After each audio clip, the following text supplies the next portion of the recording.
جو بیوی بچے آپ کے گھر میں ان سے پہلے تمیز سے بات کرو. دوست احباب بولو نا کیا ہو گیا. میں نے کئی لوگوں کو دیکھا ہے دوستوں میں بیٹھیں گے نا, گٹر کے ڈھکن پہ باہر بیٹھا ہوا ہے دوستوں کے ساتھ, اکثر ایسا ہی ہوتا ہے, بڑا ہا ہا ہا کر کے باتیں کرو, ارے یار بڑا مزہ آیا, ہو ہا ہا.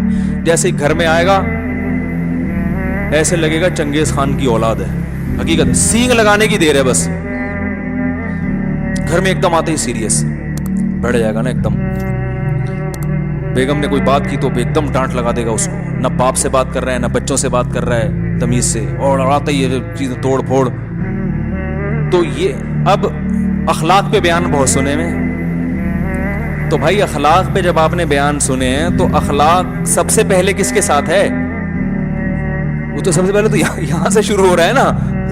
عجیب بات ہے, ان سے بات نہیں ہو رہی تمیز سے, اور ادھر دوستوں کے ساتھ بہت اچھے, باس کے ساتھ تو بہت ہی اچھے اخلاق ہیں اس کے, اور کسٹمر کے ساتھ تو پیچھا چلا جاتا ہے. کسٹمر آ جائے نا, دیکھو نا آپ دکان کے قریب سے گزر رہے ہو تو وہ دکاندار کیسے بلاتے ہیں, ہاں بھائی صوفی صاحب. جس کو دیکھے گا ڈیزائن کا اسی حساب سے بلائے گا اس کو. مجھے دیکھے گا بولے ہاں بھائی صوفی صاحب. کوئی خاتون گئے, ہاں جی باجی باجی باجی باجی کرنا شروع کر. آنٹی آنٹی نہیں بولے گا کبھی بھی, آنٹی کبھی نہیں بولے, باجی بہن سسٹر گزرنے نہیں دیں گے. آئیے بیٹھیے تو صحیح, بیٹھے تو صحیح. پھر ایک دم تھان کے تھان نکال کے کپڑے کے, وہ ساری دکان آدمی ویسے ہی نفسیاتی ہو جاتا ہے, یار یہ لپیٹے گا کیسے. آپ بول رہے ہو بھائی ابھی نہیں کھول یار, تو اتنے تھان نہیں کھول, مجھے نہیں چاہیے. کہہ رہے کوئی مسئلہ نہیں, یہ بھی آپ لے وہ والا نیلا والا لے کر, نیلا والا. کہہ رہے مولوی صاحب کو میں نے دیکھا ہے یوٹیوب پہ نیلے کپڑے بھی پہنتے ہیں, وہ نیلا والا لے کر نیلا تھان کھول دے گا. ایسے وہ پیلا والا لے کر وہ آف وائٹ والا کھول دیا. یہ امپریشن ڈالتے ہیں نا, ساری دکان کھول کے رکھ دی آپ کے سامنے. اب بھائی ہم جیسا آدمی تو شرمندہ ہو جاتا ہے, یار اب ہم اٹھ کے جائیں کس موڈ سے یار. بولے گا مجھے لگتا ہے اب میں جاؤں گا تو بولے گا تمہارا باپ اس کو لپیٹے گا. مجھے یہ لگ رہا ہوتا ہے اب اگر میں نے نہیں خریدا اور میں چلا گیا تو یہ پیچھے سے بولے گا مصعب یہ تمہارا باپ خریدے گا, یہ تو میں نے تھان کھول کے رکھے ہیں. یہی کیفیت ہوتی کہ نہیں ہوتی؟ تو کسٹمر کے ساتھ بھی اچھے اخلاق رکھیں, منع نہیں کر رہے, ٹھیک ہے نا. چائے بھی پلائیں اس کو, لیکن اس چائے میں جو ہے نا وہ والی چائے نہیں ہے. اس میں تو یہ ہے کہ یار 5 روپے اس پہ خرچ کر لو, اگر اس چائے کے بہانے یہ اتنے میٹر کپڑا خرید لے گا تو کوئی یہ چائے کوئی مہنگی نہیں پڑے گی.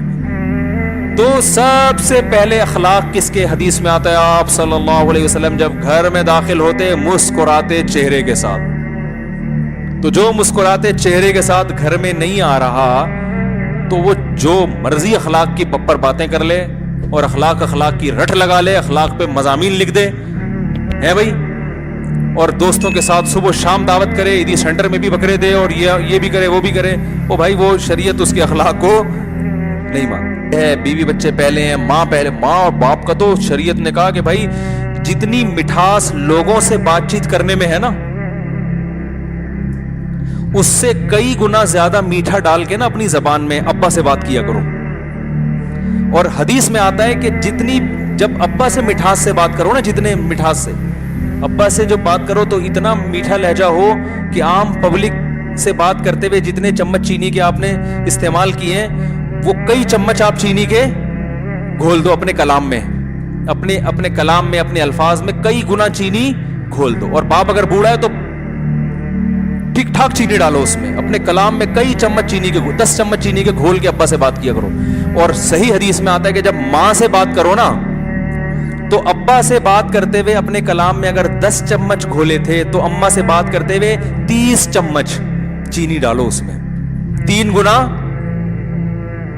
نہیں آ رہی بات؟ من احق الناس,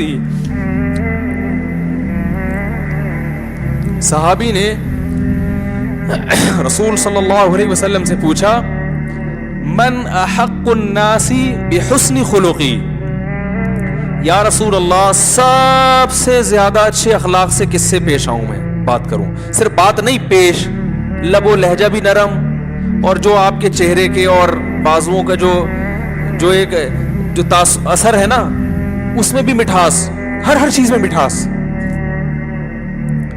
تو صحابی نے پوچھا یا رسول اللہ سب سے زیادہ کس سے اچھے اخلاق سے پیش آؤں؟ آپ نے کیا فرمایا؟ اپنی ماں سے. انہوں نے کہا یا رسول اللہ ثم من, ماں کے بعد کون ہے؟ یہ نہیں پوچھا کہ اور بھی ماں کا حق ہے, ماں کے بعد والا نمبر بتائیں کس کا ہے. آپ نے فرمایا امک, اس کے بعد بھی تمہاری ماں. کیا مطلب؟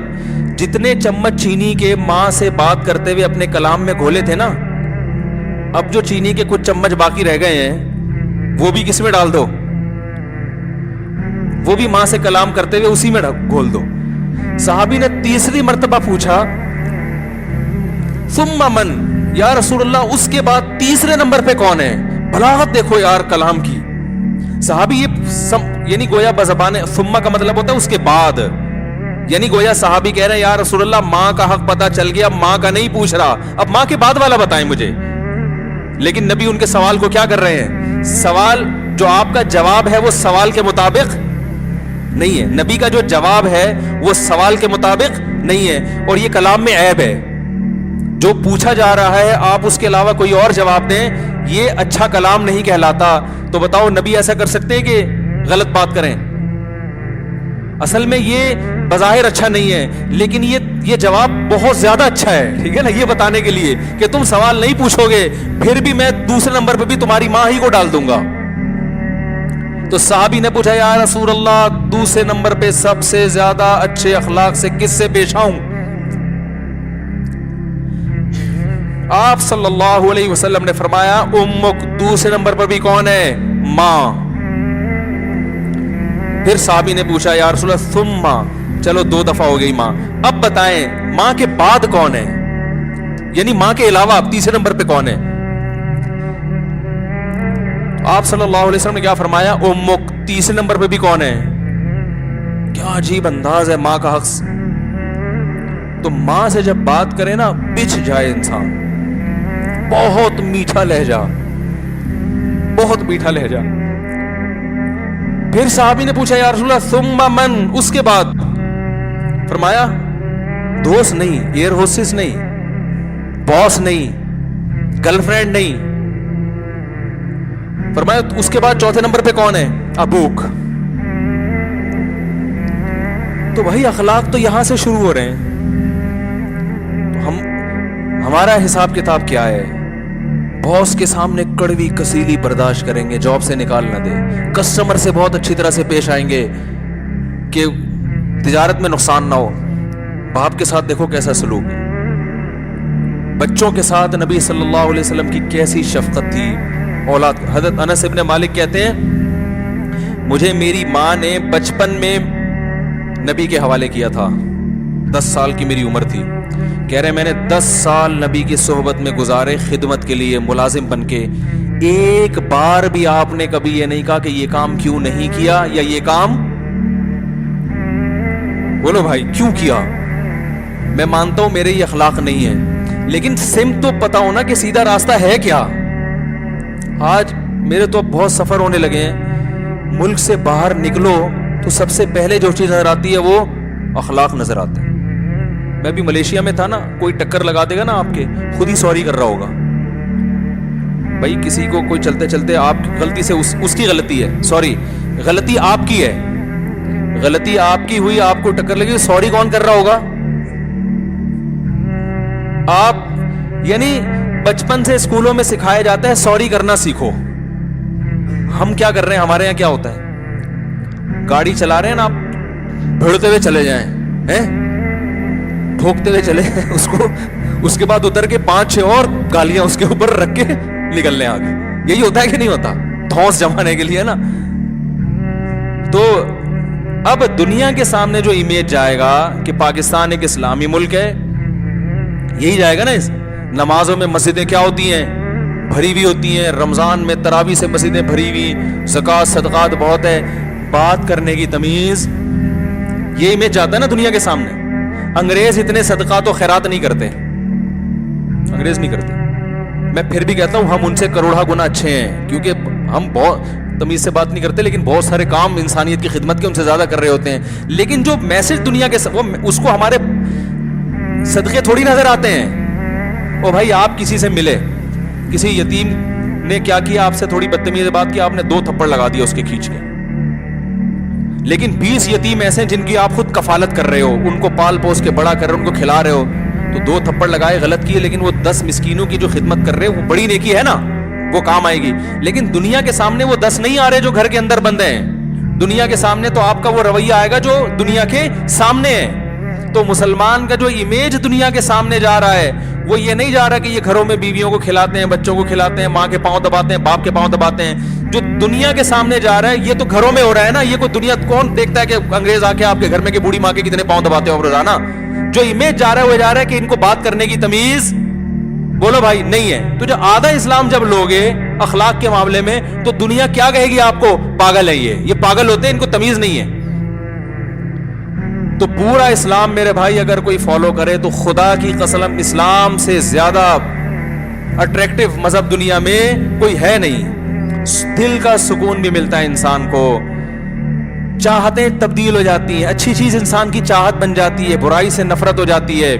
تو ایسے لوگوں اور انہی جو اس طرح سے نبی کو فالو کرتے ہیں نا, انہی کے بارے میں اللہ نے فرمایا ما انت بنعمت ربک بمجنون. فرمایا یہ دیوانے نہیں ہیں, ان کے ساتھ رہ کے دیکھو پتہ چلے گا دیوانے نہیں. تو جو لوگ دینداروں کو دیوانہ کہتے ہیں یا تو وہ خود پاگل ہوتے ہیں, یا جس کو وہ دیندار کہہ رہے ہوتے ہیں وہ دیندار ہوتا نہیں ہے, وہ آدھی چیز میں شریعت کو لے رہا ہے. میں اکثر کہتا ہوں نا, تبھی ہم کہتے ہیں نا چاروں فقہ میں چاروں برحق ہیں لیکن فالو ایک کو کرو. کہتے ہیں نا ہم بھائی چاروں فقہ درست ہیں, حنفی, مالکی, شافعی, لیکن فالو کس کو کرو؟ ایک کو, تاکہ خواہشات کا دروازہ نہ کھلے. اب ایک آدمی کے خون نکلا, وہ کہہ رہا ہے امام شافعی کی رائے کے مطابق وضو ٹوٹ گیا, لیکن میں اس مسئلے میں امام ابو حنیفہ کو فالو کرتا ہوں, ٹھیک ہے نا, میں نماز پڑھوں گا. سوری, امام ابو حنیفہ کی رائے میں وضو ٹوٹ گیا, کہتا ہے لیکن میں اس مسئلے میں امام شافعی کو. تھوڑی دیر میں اپنی بچی کو پیار کیا اس نے, اب امام شافعی کے یہاں وضو ٹوٹ گیا, کہتے ہیں اس مسئلے میں کس کو فالو کر رہا ہوں. تو یہ ایک تماشا بن جاتا ہے نا دین. تو جب فقہ کے بارے میں ہم یہ کہتے ہیں بھائی ایک کو فالو کرو, تو مذہب بھی پھر مذہب تو بہرحال اسلام ہی کو فالو کرنا پڑے گا, اس میں آپ کے پاس دوسرا آپشن نہیں ہے. شادی بیاہ میں نکاح تو مولوی صاحب پڑھا رہے ہیں, باقی ساری رسومات کس کے حساب سے ہو رہی ہیں؟ ہندوؤں کے حساب. جب وہ کرنی ہے تو پنڈت سے پڑھوا لیتے بھائی. پنڈت بھی تو آرڈر پہ مل جاتے ہیں آپ کو نکاح, پنڈت پڑھائیں گے آپ کا نکاح. آپ بے شک مسلمان ہو گئے کوئی بات نہیں, وہ آئیں گے آ کے گائیں گے نا, پتہ نہیں کیا پڑھتے ہیں, ہماری سمجھ میں آتا نہیں, لیکن بہرحال کچھ پڑھ رہے ہوتے ہیں. بول رہے ہیں بھاگ جا, تیرے کو موقع پتہ بھاگ نکل لے. پنڈت یہی کہہ رہے ہوتے ہیں, بھاگ جا, میں تو بھاگ گیا تھا, دیکھ آرام سے زندگی گزار رہا ہوں, تو بھی بھاگ جا نکل لے بدلی گلی سے. ہم لوگ بچپن میں نا وہ ہر چیز کا نا مذاق بنائے, بچوں کی عادت ہوتی ہے نا. تو وہ ہمارے گھر میں ٹی وی نہیں تھا, پڑوس کے ہم بچپن میں جا کے دیکھتے تھے, اب نہیں دیکھتے بھائی, ہمارے گھر میں اب ٹی وی نہیں ہے. تو وہ کچھ مار دھاڑ والی فلمیں آتی تھی بروس لی کی, تو سارے باہر نکل کے بروس لی بنے ہوئے ہوتے تھے, دیکھا ہوگا سارے نا ہاں ایسے کر رہے ہوتے تھے. تو اسی طرح ہی جو ہندو پنڈت ہو کے ہم دیکھتے تھے, تو ہم باہر آ کے یہی نقل اتارتے تھے. ہم کہتے یہ بول رہے بھاگ بدلی گلی نکل لے. تو ہم نے سارے بچپن کو بڑی تمیز سے انجوائے کیا الحمدللہ. تو اب تو بچے سوائے واٹس ایپ اور فیس بک کے ان کا کوئی کام ہے ہی نہیں. تو ہم تو اگر اللہ نہ کرے فلم دیکھ بھی لی نا کبھی کوئی پڑوسیوں کے جا کے, تو باہر نکل کے اگر وہ 2 گھنٹے کی فلم ہے تو 4 گھنٹے کی پھر ہماری شوٹنگ ہوتی تھی. یعنی وہ پھر ہم بنتے تھے وہ ہیرو نا, وہ پھر وہ مار رہے ہیں, دھاڑ رہے ہیں, وہ بروس لی بن کے دھڑا ڈوڑو ایسے کر رہے ہیں. اب تو بچے یہ بھی نہیں کرتے. تو چلو فلم دیکھنا جائز نہیں ہے, لیکن اگر بروس لی کی آپ نے مار دھاڑ والی دیکھ لی تو چلو بروس لی بننے کا شوق ہی پیدا ہو جائے تو بھی غنیمت ہے یار. فلم تو صحیح نہیں کی, لیکن چلو ایک اس نے میسج, فلم دیکھنا تو اچھا نہیں کیا لیکن ایک میسج تو اچھا مل گیا نا, بھائی ایسا بننا چاہیے, تھوڑا سا فزیکل ایکٹیویٹی میں. وہ بھی نہیں, فلم دیکھتے دیکھتے سو جائے گا. ٹھیک ہے, بروس لی بننے کا شوق بھی پیدا نہیں ہوتا. تو اللہ تعالیٰ ہمیں ہدایت دے بھائی. ادخلوا فی السلم کافہ, اللہ فرماتے ہیں پورے اسلام میں داخل ہو جاؤ. اللہ سمجھنے کی عمل کی توفیق عطا فرمائے.